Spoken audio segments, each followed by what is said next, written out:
嗨，大家好，我是坦平叔。今天是2025年4月21号，这一期咱们聊一聊人形机器人。4月19号在北京的亦庄举行了一场人形机器人半马比赛。我想很多人都关注了这个比赛还有很多人呢去现场去看了。这个晚上对这个人形机器人参加这个半马比赛的表现可以说是褒贬不一也有各种这个热议。一共有20只机器人这个队伍参加这场这个半马比赛。这个半马好像是21.09公里这个马拉松，叫优必选联合发起和这个总经理的这个北京人形机器人创新中心研发的叫天宫机器人，以2小时40分42秒成绩获得冠军。松岩动力的小顽童队和卓益德机器人公司行者2号队分别获得亚军和季军，成绩出来了大家可以看一下视频2项半程马拉松赛同时开始，不同的是，人形机器人有自己的赛道，而且是相隔几分钟依次出发。这是由于目前的技术水平还无法让机器人处理好相互碰撞的问题。这些钢铁选手里，有的能顺利完成攀爬多级阶梯、雪地里奔跑、电力设备巡检和操作等任务，也有的承担了不少迎宾、主持等志愿服务。既有身高1.7米的太虎神农，也有身材小巧的小顽童小旋风。多姿多态的他们，生动地诠释了此次赛事科技加体育的魅力。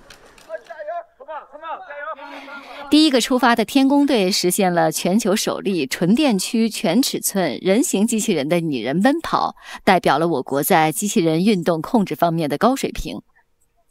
和人类马拉松一样，人形机器人在途中也需要补给。补给站中，技术人员可以进行更换电池、检测、更换零部件等操作。比赛中，我们多次看到人形机器人出现故障甚至摔倒的情景，这其实是研发过程中的正常现象。根据规则，每支队伍可以在比赛中更换机器人，但更换之后要在成绩上进行相应的罚时。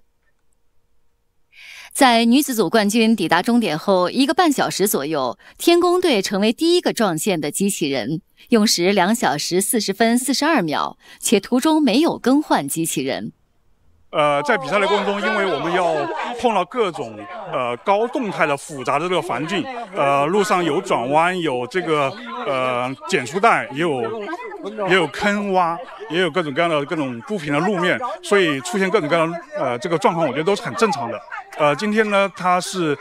路上有一点小状况，但是我觉得整体表现都非常不错。能够参加这个比赛就已经是胜利，能够顺利的完赛就已经是英雄了。我觉得今天所有的队伍都表现都非常好，这是人类历史上第一次人形机器人参加这个半程马拉松比赛，所以我觉得这已经创造了历史。最终，天宫队夺得此次人形机器人半程马拉松冠军，小顽童队和行者2号队分获第2和第3名。而对于所有队伍来说，参赛就是胜利。主要呢还是向全世界来展示，当前机器人最新发展的科技成果。技术不是那么的成熟，请大家多理解和包容。我们的理念呢，就是输赢不重要，参赛即胜利。我想这样的视频这样的这个剪辑这个网上非常多让这个比赛充满了这个叫乐趣或者叫笑料不断。这个比赛过程中多支机器人赛队都曾经摔跤贡献了各种搞笑场面有网友说这个不是机器人比赛这个简直就是叫什么脑梗比赛有人说是这叫什么比赛对吧？还有那个机器人身首异处的就连冠军这个跑第1名的这个天宫机器人呢，据说跑到15公里处的时候也摔倒了，不知道是体力不支还是什么其他的原因然后现场抢救，经过修理调整后重新站起来跑步。这个松岩动力 N2机器人甚至摔倒后这个身首异处，脑袋滚掉了。这个仿人脸的美女机器人焕焕出发的时候就出状况了，步履蹒跚走了不久坐下不动了，开始耍脾气拒绝比赛。还有的一支赛队使用的语数机器人也在起步后不久摔倒，就没有完成比赛。这个语数科技他昨天还发了一个澄清的公告，说他们没有参加比赛他这个机器人是卖给各个公司或者各个研究机构去了，人家在上面再次开发去参加比赛。这个叫松研动力和宇树科技等公司投资者之一，叫首城控股旗下首城资本管理合伙人朱方文对记者说啊，这不是宇树亲自参赛，是第三方科技公司采购宇树机器人后啊进行了第二次开发，自主参赛，不代表宇树科技。那么针对这个亦庄的啊半程机器人这个马拉松比赛，大家议论比较多，这个社交媒体上有各种说法。你比如说有人说啊，为什么非要模仿成人的样子，两条腿跑，模仿人的动作，那为什么不是轮子呢？轮子不更先进吗？或者飞，你没有腿没有轮子，变成无人机。确实啊，看到那个有那个参赛的机器人，不是还背着几个大螺旋桨呢，对吧？还有人打趣是吧？这个一看到这个机器人参赛以后啊，他的顾虑就打消了。以前啊总是担心这个人工智能机器人抢了大家的活，抢了大家的工作。现在这么一看，这个机器人不仅抢不走大家的工作，每个机器人恐怕还能创造几个工作岗位。你没看到这个参赛的机器人后面还有好几个服务人员吗？陪跑的、维修的，还有保战车。这里面咱们也要说一说啊，这个首先啊，我们无论是媒体还是有关部门啊，或者是资本市场，在春节前后啊，关于人形机器人炒得有点过火了，炒得过火，导致啊叫是骡子是马拉出来溜溜。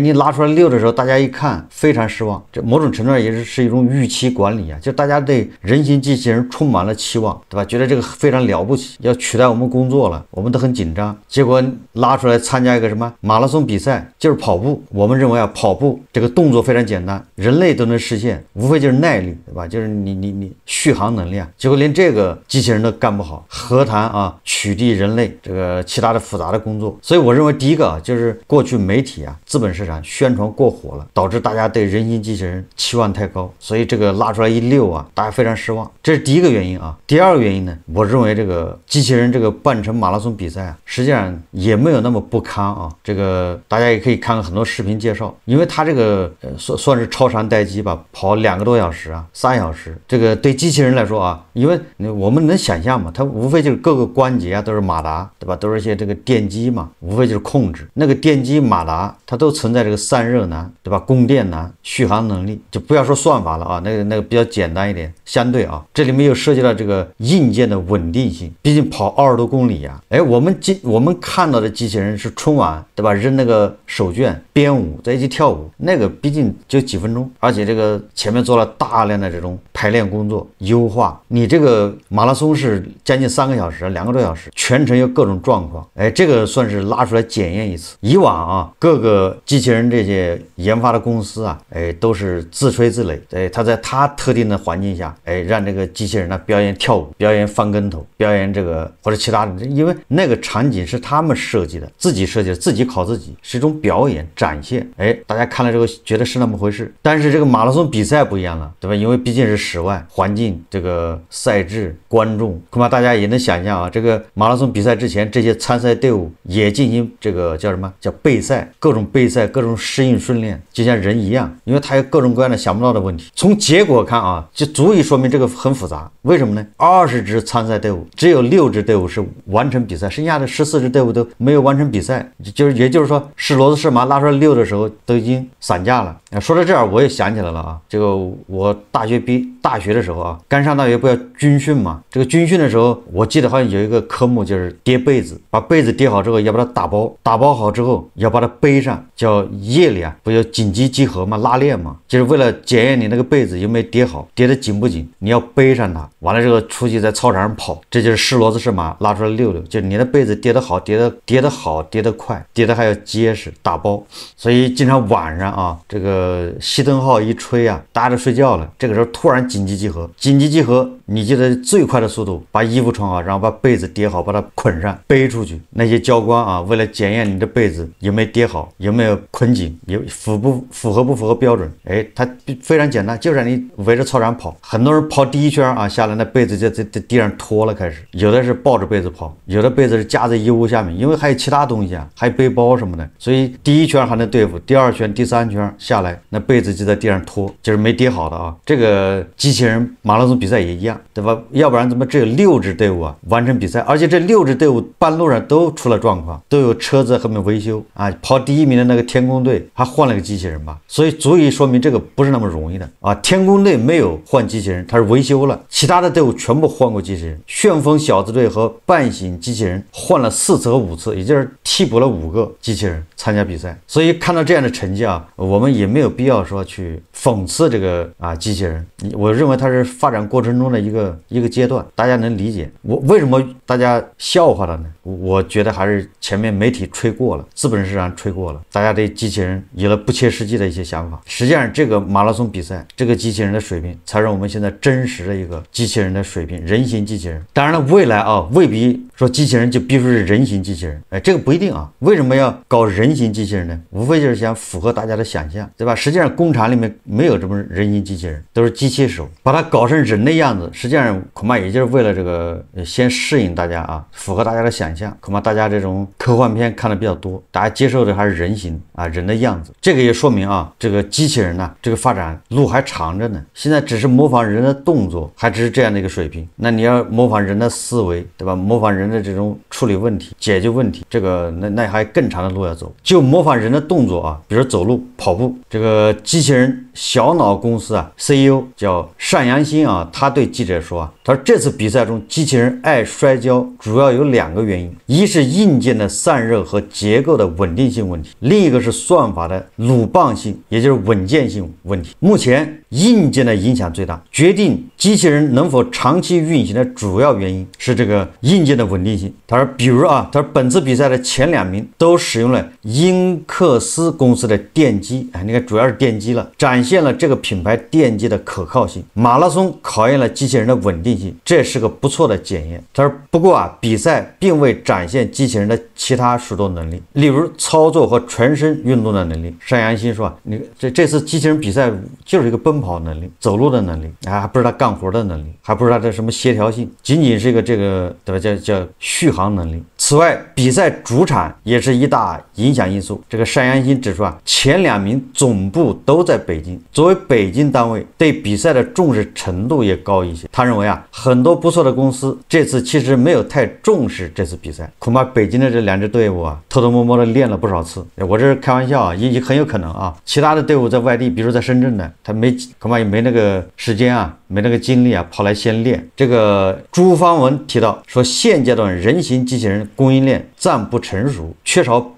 配套厂商，主要依靠主机厂自己研发。现有工业机器人、协作机器人零部件应用到人形机器人上，会存在发热、能耗高、稳定性差等问题。他指出单一零部件改进并不能解决这些问题，需要一体化关节、结构设计、算法适配等综合改进，很考验本体厂商的综合能力。这个朱方文说相比于奔跑速度或者名次，他更关注各家机器人的能耗情况、故障率和稳定性、故障修复时间以及赛后机器人的损毁率和耐久性等指标。朱方文说希望可以通过马拉松赛事促进人形机器人行业的快速迭代。值得注意的是，本次参赛的公司中，许多来自北京或者在北京有分公司，而诸多长三角和珠三角公司并未参与。在运控领域做得不错的杭州宇视以及深圳的重禽机器人并未以公司名义参加。一名接近重禽人士在3月对财新提到说他们公司忙于其他项目，没有时间参加马拉松比赛。我倒是觉得没有参加马拉松比赛的这个肯定不能代表他水平高。咱们刚才说了，是骡子是马，拉出来6都不敢溜，那你不能证明说你比别人厉害，至少这个逻辑不成立随着算法的飞速进步，能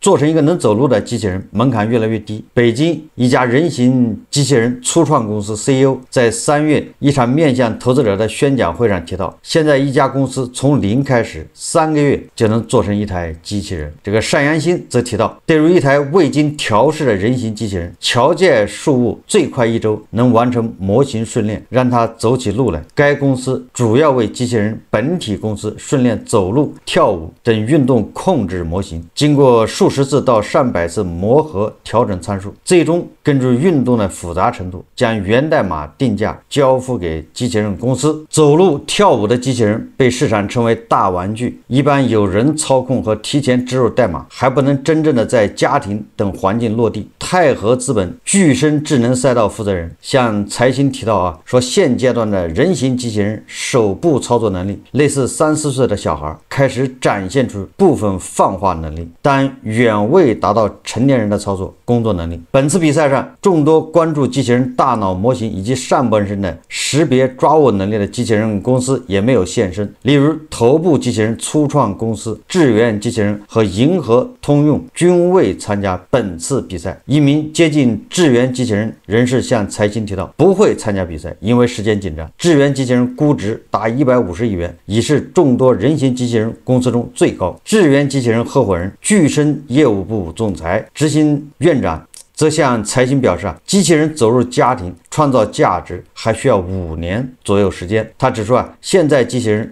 模型类似于5年前的 GPT-2，到现在经过了5年时间才开始达到端到端完成任务的水平。自动驾驶出身的他对记者说相比自动驾驶，他对机器人落地更有信心。他说自动驾驶的应用场景是单一的，而且一失败就会涉及生命财产安全，因此对安全要求很高。而机器人在许多细分领域还是能找到很多应用场景，也能支持更多人机协作。我认为对机器人这个既不能过于夸大，有很多公司为了在资本市场融资，为了炒作开始夸大机器人，这个不可取。这次这个机器人半程马拉松比赛在社交媒体上造成这么大的影响，大家看笑话就是调侃的多实际上就是一种预期管理，就是前面吹过了，这个不可取。但是也没有必要泼冷水，因为任何事物发展它都是一个过程很正常，符合预期它现在就是水平，什么让它产生什么价值，走入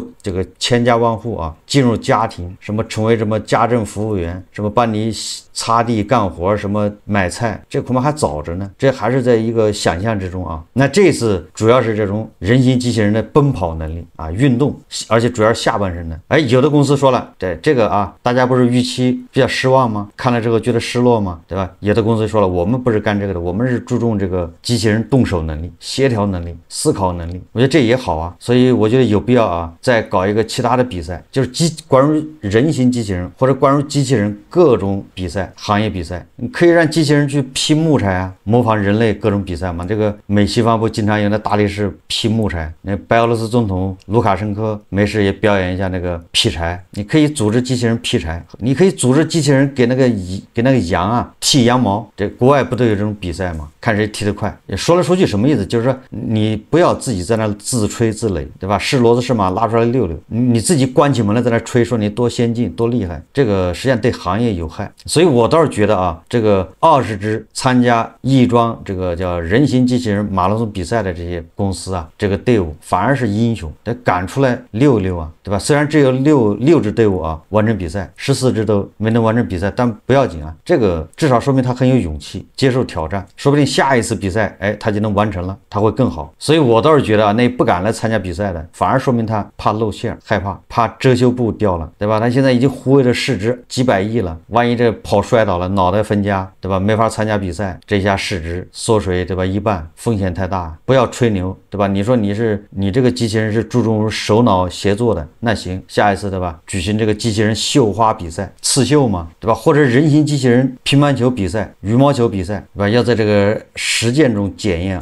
另外这个人形机器人半马比赛也让吃瓜群众心里越来越踏实。也就是机器人取代你的工作这个还有很长的路要走。大家都看到了人形机器人距离真正的智能，对吧？还有超长的距离人类预测200万公里之外的小行星运动，远比预测机器人抓取物体时的运动要准确得多。不要小看人类的这个运动能力这个人类的运动能力那也是很难你去模仿和复制。所以说这个你要制造机器人来模仿人类的这个运动能力这个不是那么容易。人的手仅有身高的1/9，但是堪称生物力学的奇迹，能独立运动的维度数量称为自由度，食指既能上下弯曲，又能左右摆动。这两个动作既对应两个自由度。解剖学研究表明，人的双手拥有21个自由度，这使得人手能够组合出超过300种基础动作模式，上到提起重物，下到捏住米粒。如果加上手腕，整个手部系统的运动维度有27个。这种多维度协作让人类能完成系鞋带、弹钢琴等精细协调任务。以抓鱼为例啊，说抓鱼对人类来说很有挑战，对机器人来说比登天还难。总之啊，我们对这个人形机器人呢，要抱着一个科学的态度，不要夸大，对吧？不要吹嘘，不要炒作，既不要抱入过高的期望、不切实际的期望，也不要去否定，对吧？泼凉水。照目前这个速度发展下去啊，大家想一下，再过5年，那个人形机器人马拉松比赛会是什么一个场景，对吧？以目前这种速度发展，这个我想人形机器人呢，它会完成的更好。好，这期节目我们就聊到这里，感谢大家收看。如果喜欢我的节目，欢迎订阅、转发，也可以在下方留言评论，谢谢大家。